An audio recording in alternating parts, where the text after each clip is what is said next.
Hürmetli vatandaş, bugünkü leksiyelerimizle başlayımız. Leksiyede size alıyoruz. Washington'da sözdeyimiz. Bugün Çiğsağ 2019 yıl 4. ayının 16. günü. Haftaki Seyşembe. Leksiyeni başlaştın evvel bir işke gap yakı vaziyet doğrusu da Karaganda. Yakınlatın hazır Prezident Trump ile Reis Xi Jinping belki kelişimge imza koyduğu vakit yakın kilovatkan bolsa gerek. Bu doğruda bu 2 gün içinde. Çünkü Amerika savdo sohbetiga alakadar alayda haber yetip gelmedi. Biz ondan başka haberlerini tayyorlagan edik. Mesela deyli Amerika Cumhuriyeti'nin ayrılığı keçiranlar Gengereç Amerika Cumhuriyeti turusida medeniyetke alakadar eliş buluvatıdı dep görsetdi. Bu mavzu ötken sizlerge yetkizgen edik. Lekin bugün to'liq bilan yetkizmoqchi edik. İkinci mavzu bundak Cumhuriyet Partiyasını parçalaydıgan tungi hareket. Stephen Bannon Amerika serhillerinin ve Cumhuriyet serhillerinin ismini atab tanqid qildi. Biz bugün bu leksiyani koyup durumuz. Bir vaqt to'g'rilab anda sizlarga yetkizimiz. Bugün sizlarga yetkizgan leksiyalarimizdan asl tayyorlab chiqqan leksiyalarni sizlarga hazır yetkizimiz, hürmetli vatandaş. Birinchi mavzu bunda. Amerika Cumhuriyeti'nin ayrılıp ketemde mavzula haber 4. ayının 16. günü Amerika ovozini Xitoy til programmasi e'lon qilindi. Haber bunda başladı. Washington Amerika bilan Cumhuriyet stratejik rekabeti keskinleşiyotgan vaziyat ostida Amerika'nın devlet içinde Cumhuriyet'in ayrılıklı sadaları götürülüşke başladı. Amerika'da savdo sahasida bir nefer rehber bunda hesapladı. Amerika Cumhuriyeti münasebeti bir tampon buluşka ihtiyacdır. Amerika Cumhuriyeti memleketlik savdo komitesinin başlığı Craig Olin Stratejiya ve Halkara Tadqiqot Merkezi'de ötküzülgen bir katımlık muhakeme yığınıda yoki Amerika Cumhuriyeti yenilik yaratish minbiri deydigan muhakeme yığınıda bundaq ko'rsatdi.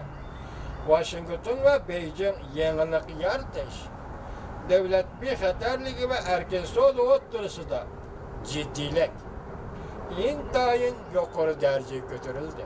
Amerika Cumhuriyeti o'rtasida ikki davlatning navbatda mushu masalalarda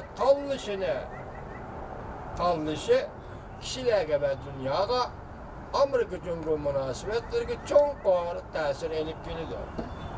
Bu ta'sir Amerika Cumhuriyeti munosabati bilan cheklanib qolmaydi deb ko'rsatdi. John Holden bundaq ko'rsatdi. Amerika Cumhuriyeti münasebeti memleketlik komitet başlığı yani John Holden Amerika ovozini ziyoratini qabul qilgandi. Bundaq ko'rsatdi. Amerika Cumhuriyeti münasebeti navbatda burilish nuqtasida turibdi. Bundaq hisobladi. Amerika Cumhuriyeti ayrılıp ketish bir maydon ofat elib keladi. Ayrılıp ketganda men shunday hesaplayman. Butun dunyoga ve Amerika Cumhuriyeti uchun aytganda bir ofatdan derak berdi. Ya da ayrılıp ketish diplomatik munosabatni uzishmi, yoki savdo sohasida ayrılıp ketishmi, yoki boshqa sohalar bo'yicha ayrılıp ketishmi bu aniq emas. Oxirida asli so'zlab turibdi, chunki aniq emas, zada qanday ayrılıp ketish. Bu belki en oxirgi bir chora bo'lishi mumkin. Masalan, biz yer sharini qo'g'dishimiz kerak. Şunlaşqa ikki davlatning ayrılıp ketishining ahamiyati yo'q. Chunki menmi yer shariga ahamiyat berishimiz lozim. Qo'g'dishimiz kerak. Ayrılıp ketishning ahamiyati yo'q. Qanday ayrıladi? Ayrılıp ketish degan nima? Bu intayin murakkab bir ishdir. Amerika Savdo Ministerligi'de mas'ul xizmatda ishlagan Jungo va Osiyo ishlari bo'yicha yordamchi minister Aylon mundaq hisobladi. Amerika va Jungo'da ayrılıp ketish bo'yicha oshkora munozara muhokama elib berishimiz lozim. İki devlet yuqoridagi noktalar ayrılıp ketish masalasi bo'yicha ikki devlet o'zaro noktalar muhokama elib berishimiz lozim. O mundaq dedi. Ayrılış nemeden derak berdi? Ayrılış reallik mi, emas mi? Biz ayrıldığan sahalar, sada qaysi sahalar? Bunda qilsak to'laydigan bedellerimiz nima? Qanchalik bo'ladi? Amerika Jungo ayrılışni Dünya Savdo Tashkilotining ichida elib boramdi yoki bu tashkilotning sirtida elib boramdi? Men mundaq hesaplayman. Ayrılıp ketish Amerikaga texmi ko'p bexatarlik elib kelamdi yoki texmi oz bexatarlik elib kelamdi. İki devlet ayrılıp ketish masalasida oshkora muhokama elib borgandan boshqa Amerika Jungo ikki devlet bu masala, ikki devlet ayrılıp ketish masalasi bo'yicha nayt kuchli suhbat, diyalog tashkil etish kerak. Devlet Mudofaa Ministerligining sobiq ministri William Cohen muhokama yig'inida mundaq ko'rsatdi.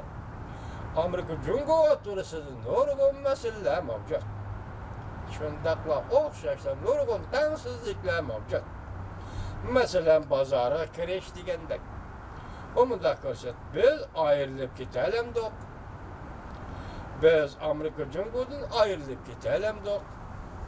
Prezident Trump bazı iboralarni ishlatib dal mushu masala ustida to'xtaldi.